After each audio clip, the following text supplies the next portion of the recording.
আমার নাম তাপস বাড়ি। ইতিহাসে এমএ করে চাকরির চেষ্টা করছি আজ বছর তিনেক। ইউনিভার্সিটিতে আলাপ হয় অর্পিতার সাথে। আলাপ থেকে ঘনিষ্ঠতা, তারপর প্রেম। একদিন না দেখলে মনে হতো যেন পাগল হয়ে যাব। ওকে দেখে মনে হতো ক্লাস করার জন্য নয়, যেন আমার সঙ্গে দেখা করার জন্যই ও ইউনিভার্সিটিতে আসতো। এই মুহূর্তে এই পৃথিবীতে থাকার কথা ছিল না আমার, তবু রয়ে গেছি। আজ এই ডায়েরিটা লেখাই হতো না যদি না সেই ঘটনাটা ঘটতো। জানি না আপনাদের কতজন প্রকৃত বেকারির সম্মুখীন হয়েছেন। বাবার বয়স প্রায় 65। একটা দোকানে খাতা লিখতেন। যা জমেছিল বোনের বিয়ে দিতে তার অর্ধেকের বেশি বেরিয়ে গেছিল। বাকি থেকে যা ধান হয় কোনো রকমে তাতে সারা বছরের ভাতটা হয়। বাবার ইনকামে কোনো রকমে দিন গুজরান হয়। একটা কাজের জন্যে হন্যে হয়ে ঘুরেছি, কোথায় না গেছি, কত পরীক্ষা না দিয়েছি।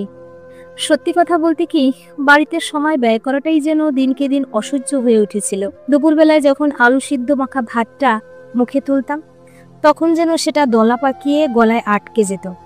হতো এক হতদরিদ্র লোকের কষ্টার্জিত উপার্জনে বসে বসে গেলছি। বাড়িতে আমি পারতপক্ষে বাবাকে এড়িয়ে চলতাম। একদিন ভরা জ্যৈষ্ঠের ঠাটা রোদে লোকটা ঘামতে ঘামতে বাড়িতে ঢুকে আমাকে ভাতের থালা ধরে গিলতে দেখে বলেছিলেন, তোর লজ্জা করে না বাপের পয়সায় এমনি করে গিলতে? একটু কম খেলেও তো অনেক সুরাহা হয়। তারপর আর খেতে পারিনি। মাঝে মাঝে কাজ খোঁজার নামে অর্পিতের সঙ্গে দেখা করতে যেতাম। জীবনে ওইটুকুই লাক্সারি ছিল। ইউনিভার্সিটি ছাড়ার পর থেকেই যেন আমাদের সম্পর্কটা একটু একটু শিথিল হতে থাকে। একটা সময় আসে যখন মেয়েরা ভালোবাসা থেকে জীবনকে বেশি গুরুত্ব দিতে শেখে। তারা খোঁজে অর্থনৈতিক নিরাপত্তা। সেই নিরাপত্তা না থাকলে জীবনটাই যে বিপন্ন হয়ে যেতে পারে। আসলে মানুষ অনেক বেশি ভালোবাসে নিজেকে, নিজের জীবনকে। প্রেম ভালোবাসা তো অনেক পরে। এসব উপলব্ধি করেছি সেই ঘটনার পর, যে কারণে আজ আমি ডায়েরি লিখতে বসেছি। সেদিনটা আমার এখনো মনে পড়ে। অর্পিতা আমায় দেখা করে বলল, আমি আর এই সম্পর্ক এগিয়ে নিয়ে যেতে চাই না। বাড়ির থেকে সম্বন্ধ দেখে একজন সরকারি চাকরিওয়ালার সঙ্গে আমার বিয়ে ঠিক হয়েছে। তুমি যদি আমাকে সত্যি ভালোবেসে থাকো, আমার সঙ্গে আর দেখা করার চেষ্টা করো না, আমাকে ভুলে যাও। কথাগুলো শুনে স্থানবৎ দাঁড়িয়েছিলাম অনেকক্ষণ। বুঝলাম, অর্থনৈতিক নিরাপত্তা দিতে না পারলে সে আবার পুরুষ মানুষ কিসের। কি অবলীলায় আমি বাতিলের পর্যায়ে চলে গেলাম। বাড়িতে ফিরেছিলাম রাত করে। সারা রাত ঘুমোতে পারিনি। ভোরবেলায় একটু ঘুম এসেছিল। ঘুম থেকে উঠেছিলাম একটু দেরি করে। তার অনেক আগেই বাবা কাজে বেরিয়ে গেছিলেন। মা আমাকে বললেন, বাবু তুই জানিস তো এত দেরি করে ঘুম থেকে উঠলে তোর বাবা কেমন রেগে যায়। তোর নামে আমাকে গালমন্দ করতে করতে আজ কাজে বেরিয়েছি। আচ্ছা, যতদিন কিছু না কাজ পাচ্ছিস তুই তো তোর বাবার কাজটাও করতে পারিস। এত বয়স হলো তোর বাবার, আর কি পারে। বাবার জন্য যত না খারাপ লেগেছিল তার চেয়ে অনেক খারাপ লেগেছিল নিজেকে অকর্মণ্য অপদার্থ ভেবে। এই পৃথিবীতে যেন আমি একজন যার কোনো কাজ নেই। কাজ জুটেও যেত যদি ভেতরের ভুয়ো আত্মসম্মানটা না থাকতো। এমএ পাস কিনা দোকানে খাতা লিখবে, লোকে বলবে কি। একবারও ভাবলাম না ওই লোকগুলোর ভাবনার সঙ্গে আমার ভাবনার কোনো পার্থক্য নেই। আসলে সে শিক্ষাটাই নেই যে।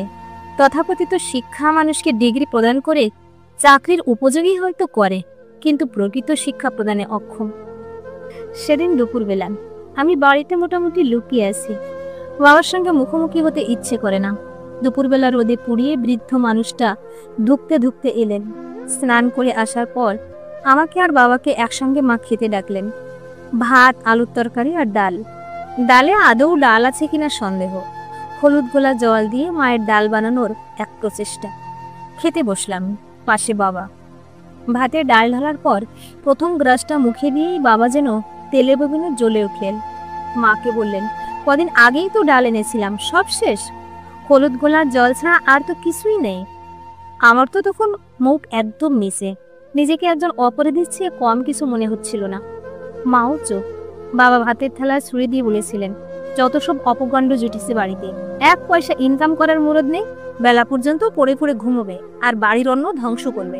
ওকে বলে দাও এবার থেকে সংসারে কিছু দিলেই তবে অন্ন জুটবে। বাবা আর খাননি, আমিও তারপর উঠে গেছিলাম ভাতের থালা ফেলে রেখে। কখনো কখনো মনে হয় বেঁচে থেকে লাভ কি। কেউ বোধহয় কেয়ার করে না আমি এই পৃথিবীতে থাকি বা নাই থাকি। কখনো কখনো নিজেকেই নিজের বড় বোঝা মনে হয়। অন্যের বোঝা বয়ে বাঁচার মধ্যে একটা গৌরব থাকে, কারোর জন্য কিছু করার। কিন্তু নিজেকে যখন নিজেরই বোঝা মনে হয়, তখন মনে হয় মৃত্যুই ভালো।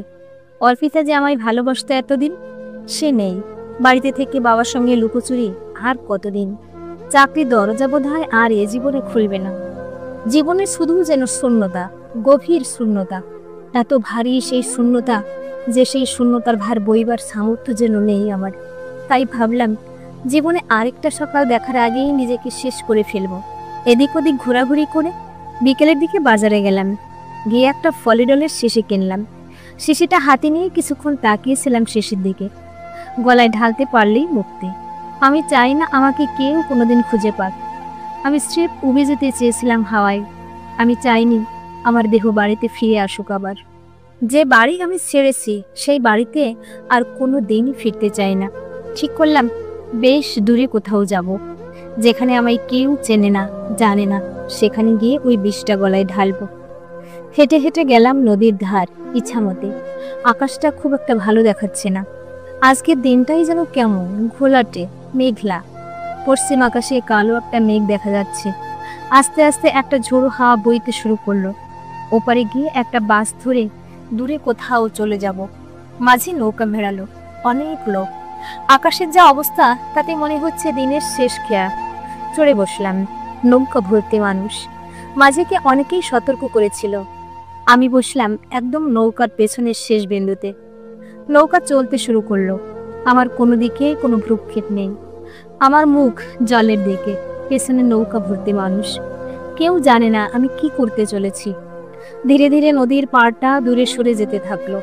জল কেটে নৌকাটা ধীরে ধীরে এগিয়ে চলেছে। বাতাসটা এখন অনেক বেশি। নৌকাটা বেশ দুলছে। নদীর জলও বেশ উচ্ছ্বাস। মাঝ নদীতে এসে হাওয়ার বেগটা হঠাৎ বেড়ে যায়। যে মানুষগুলো এতক্ষণ নিজেদের মধ্যে কথা বলছিল, হঠাৎ সবাই চুপ করে যায়। নৌকাটা এপাশ ওপাশ হতে থাকে। হঠাৎ করে সবার মধ্যেও এক আশঙ্কা দেখা যায়, যেটা কিছুক্ষণ আগেও কারো মধ্যে ছিল না। আমার মুখ এখন নৌকার দিকে। আমি যেন এতক্ষণ নিজের মধ্যে ছিলাম, সম্পূর্ণ আলাদা। হঠাৎ করে ওদের একজন হয়ে গেলাম। আমার ঠিক সামনেই যে বাচ্চাটা এতক্ষণ তার মায়ের সঙ্গে কথা বলছিল, সে দেখলাম মায়ের আঁচল জড়িয়ে কাঁদছে। মায়ের মুখে এক তীব্র আতঙ্ক। কালো মেঘে এখন সারা আকাশ ছেয়ে গেছে। একটু দূরে দেখলাম প্রবল একটা বৃষ্টি এগিয়ে আসছে। মুহূর্তের মধ্যে নৌকাটাকে গ্রাস করে আরো দূরের এগিয়ে গেল। সামনে পেছনে কিছুই আর এখন দেখা যাচ্ছে না। মাথার উপর মেঘের ঘন ঘন গর্জন, তার সঙ্গে সশব্দে বজ্রাঘাত। হাওয়াটা ক্রমাগত বাড়ছে। মাঝিটার হাতে আর তখন নৌকাটা নেই। মাঝ নদীতে নৌকাটাকে মনে হচ্ছিল কাগজের নৌকা।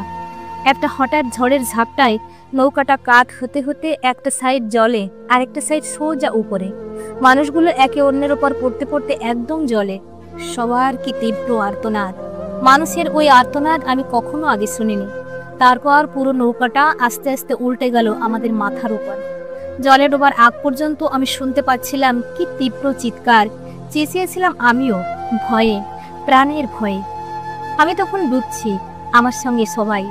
চারদিকে শুধু মানুষ আর মানুষ। সমস্ত মানুষ তখন নৌকার খোলের মধ্যে। আমি দম নেবার জন্য একবার জলের উপরে উঠতে গেলাম।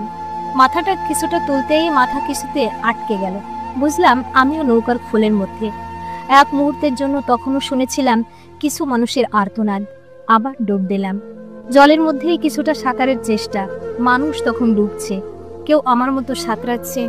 তার জালের মধ্যে যেন 100 মাছ। তখন আমরা কারো হাত, কারো পা, কারো মাথা বাঁচিয়ে যখন আবার মাথা তুললাম, তখন মাথার উপর বৃষ্টি। বুঝলাম নৌকার খোল থেকে বেরিয়ে এসেছি। দুদিকে কোনো দিকই দেখা যাচ্ছে না। নদীর স্রোত বেশ তীব্র। সাঁতরে পাড়ে পৌঁছানো অসম্ভব। আমি নিজেকে ভাসিয়ে দিলাম। আমি তখন ভেসে চলেছি। সাঁতার জানতাম কিছুটা। পুকুরে সাঁতার কাটা আর মাঝ নদীতে স্রোতের মধ্যে সাঁতার কাটার সম্পূর্ণ ভিন্ন ব্যাপার। মাথাটাকে ওপর দিকে করে দমটাকে যতটা সম্ভব বাঁচিয়ে ভেসে চলেছি। মুখে সোজা এসে পড়ছে বৃষ্টির ফোঁটা। চোখ বন্ধ। চারপাশে একটা গো গো আওয়াজ। বৃষ্টি, ঝড় আর নদীর স্রোতের সম্মিলিত কলধ্বনি প্রচন্ড ভয় করছে আমার। মাঝে মাঝে মুহূর্তের জন্য চোখ খুলছি। ওপার, ডান ও বাম দিকে সব ধূসর, প্রায় অন্ধকার হয়ে আসছে। জানি না আদৌ কেউ সেই নৌকাডুবি থেকে বেঁচে পাড়ে পৌঁছাতে পেরেছে কিনা। তবে আমিও প্রাণপণে বাঁচতে চাইছি, ওদের মতো ডুবে যেতে চাই না।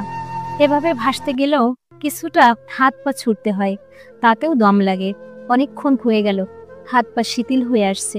এবার হয়তো আমিও ডুবে যাব। হাত পা খুব ভারী লাগছে। মৃত্যুকে এমনভাবে উপলব্ধি করিনি কখনো। আমি এখন প্রাণপণ বাঁচতে চাইছি, আর পারছি না যেন। আর বড়জোর কয়েক মিনিট। আমার শরীর এখন জলের তলায়, কোনো ক্রমে শুধু নাক আর মুখটা উপরে। এবার জল খেতে শুরু করেছি। কিছুক্ষণের মধ্যেই পুরো শরীরটাই জলের মধ্যে। আমি ডুবছি আর নাক দিয়ে বুদবুদ ওপরে উঠে যাচ্ছে।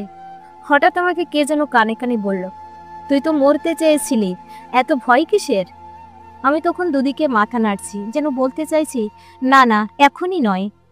আমাকে সেই কণ্ঠস্বর যেন বলল, আরেকবার ভেসে ওঠ, দেখবি সামনেই একটা কাঠের গুঁড়ি। তোকে একটা শেষ চান্স দিলাম। শরীরের সমস্ত শক্তি একত্রিত করে শেষবারের মতো ভেসে উঠলাম। কি আশ্চর্য! একটা লম্বা কাঠের গুঁড়ি একদম আমার সামনে। দুহাত দিয়ে সেটাকে জাপটে ধরলাম। দুটো হাত আর মাথা শুধু ওপরে, বাকি শরীর এখনো জলের নিচে। আমি ভেসে চলেছি। বৃষ্টি থেমে গেছে অনেকক্ষণ, ঝড়ও আর নেই। ছিন্ন ভিন্ন মেঘের কোলে চাঁদ উঠেছে, আর সেই জ্যোৎস্না স্নাত ইসামতে দিয়ে আমি কোথায় ভেসে চলেছি কে জানে। জানি না এখন কত রাত, 9টা বা 10টা হবে, হয়তো আরও বেশি। কোনো প্রেমিক প্রেমিকা বুঝি ইসামতে জলে ভেজা চাঁদ দেখতে দেখতে প্রেম বিনিময় করছে। সারা পৃথিবী ঘুমোচ্ছে। নদীর বয়ে যাওয়ার একঘেয়েমি কলকলানির মধ্যেও টের পাচ্ছি ভয়ঙ্কর নিস্তব্ধতা। নদীটাকে ভয়ানক নির্মম লাগছে। কাউকে নিয়ে বিন্দুমাত্র ভ্রুক্ষেপ নেই যেন। এখনো কানে বাজে অতগুলো মানুষের আর্তনাদ। কি নির্মমভাবে যেন ওদের খুন করলো এই করাল গ্রাসী নদীটা। তাদের অনেকেই হয়তো এখন নিশ্চিন্তে ঘুমোচ্ছে, যে ঘুম আর কখনো ভাঙবে না। আমি ভেসে চলেছি একা। জানি না এমনি করে কতক্ষণ ভেসে চলেছিলাম। হঠাৎ করে দেখি পায়ে কিছু একটা লাগছে। কিছুক্ষণ পর উপলব্ধি করলাম মাটি। আমি হয়তো আমার মধ্যেই ছিলাম না এতক্ষণ, বুঝতে পারিনি। কখন ধীরে ধীরে আমি তীরের দিকে এগিয়ে এসেছি। তীরে নেমে পাড়ে উঠে এলাম। পাড়টা পুরো গাছগাছালিতে ভর্তি। আমি কোনো একটা গাছের তলায় বসে পড়লাম। বেশ ক্লান্ত এখন, রাত বেশ গভীর বোধ হয়। আমি এখনো ভাবছি, সত্যি কি অলৌকিকভাবে আমি বেঁচে গেলাম। জলের মধ্যে থেকে আমি কার কণ্ঠস্বর শুনেছিলাম? যদি মনের ভুল হয়, তাহলে কে বলল কাঠের গুঁড়ির কথা? যে বাঁচতে চায়নি সে বেঁচে গেল, আর যারা বাঁচতে চেয়েছিল তাদের অনেকেই আর কালকের সূর্যোদয় দেখবে না। আকাশ এখন সম্পূর্ণ পরিষ্কার। চাঁদটাকে এখন যেন বড় উজ্জ্বল লাগছে। হঠাৎ করে বাবা মায়ের কথা মনে পড়ে গেল।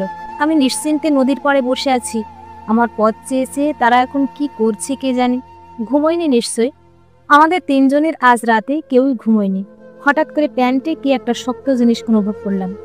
হাত ঢুকিয়ে দেখি ফলিডলের শিশি। শিশিটা হাতে নিয়ে হো হো করে একটা অট্ট হাসি হাসলাম। হাসি যেন থামতেই চাইছিল না।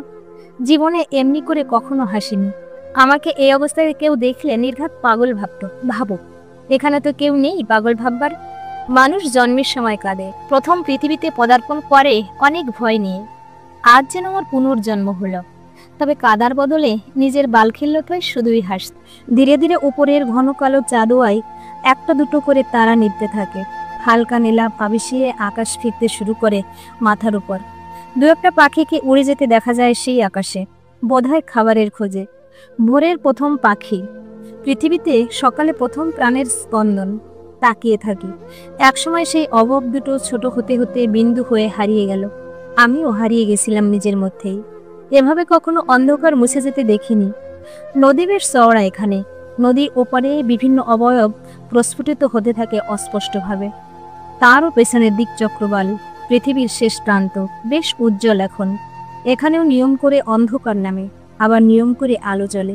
আমি উঠে পড়লাম। আমার এখন একটা চায়ের দোকান। প্রথম প্রথম লোক আমাকে দেখে বলতো, দেখ, এমএ পাশ করে চায়ের দোকান দিয়েছি। না, আমার লজ্জা হয় না। বাবাকে আর কাজ করতে দিই না। ছোট্ট একটা 3 বছরের মেয়ে, বউ আর বাবা মাকে নিয়ে বেশ আছি। ভেবে দেখলাম, সমাজের এতদিনকার কিছু বদ্ধ ধারণার সঙ্গে নিজেকে মেলাতে না পারলেও লজ্জা হয়, যে ধারণাগুলোর কোনো ভিত্তি কোনো দিনই ছিল না। আমরা যত বড় হই সেই ধারণাগুলোর শেকড় প্রথিত হতে থাকে মনের আরও গভীরে।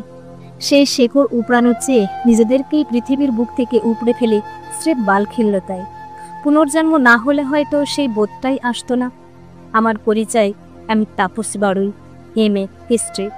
ভুল বললাম, আমার পরিচয়, আমি তাপস বাড়ুই, এক সাধারণ মানুষ, এক ছাপোষা চাওয়ালা। প্রিয় ভিউয়ার্স, এতক্ষণ সাথে থেকে গল্পটা শোনার জন্য অশেষ ধন্যবাদ। গল্পটা ভালো লাগলে একটা লাইক, কমেন্ট ও শেয়ার করতে পারেন। আর পরবর্তীতে এরকম আরও সুন্দর সুন্দর গল্প শোনার জন্য আমার চ্যানেলটা সাবস্ক্রাইব করে পাশে থাকুন। ধন্যবাদ।